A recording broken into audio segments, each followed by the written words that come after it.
যে জীবন একা সে জীবন সংগ্রামের এই কথাকে সঙ্গী করেই জীবন যুদ্ধে লড়ে যাচ্ছেন বীণা রানী ত্রিপুরা। স্বামীর সংসারে ছেলেমেয়ে নিয়ে ঠাঁই না হলেও পরিশ্রম ও চেষ্টায় গড়ে তুলেছেন নিজের কর্মসংস্থান।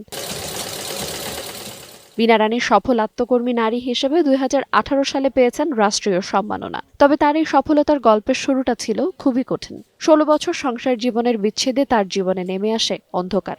এক ছেলে ও এক মেয়েকে নিয়ে পড়েন বিপাকে। তারপর যুব উন্নয়ন অধিদপ্তরের সেলাই প্রশিক্ষণ কোর্সে ভর্তি হয়ে 6 মাসের প্রশিক্ষণ শেষে 50,000 টাকা ঋণ নিয়ে শুরু করেন নিজের ব্যবসা। শেফালিকা মাসির মেয়ে বলল যে আমার একটা মেশিন পড়ে আছে, তুমি ওটা নিয়েও কাজ করতে পারো। তো আমার একটা মেশিন আর ওই দিদির একটা মেশিন, ওইটা দিয়ে আমি কাজ শুরু করলাম। কাজ শুরু করতে করতে পরে একদিন আমার মানে উপরওয়ালা সহায় আর কি যুব উন্নয়নের স্যার এসে দেখলো যে আমি কাজ করতেছি বিকালবেলায়। পরে বললো যে তুমি কি যুব উন্নয়নের ট্রেনিং নিছ?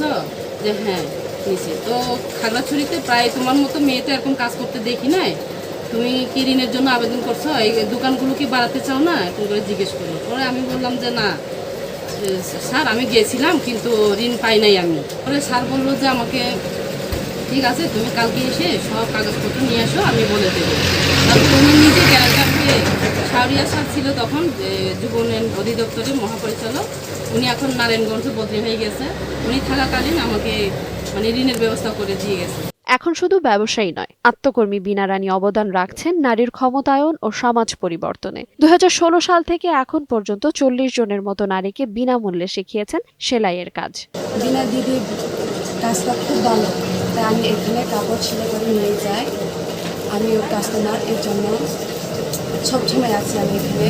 আমার বাবা যে এই কৃষি কাজ করে দিন মজুরি, খুব অসহায়, সে কারণে আমি এখানে মাসি বীণার কাছে এই সেলাই প্রশিক্ষণ শিখতেছি, মানে ভবিষ্যতে ভালো এগিয়ে যাওয়ার জন্য।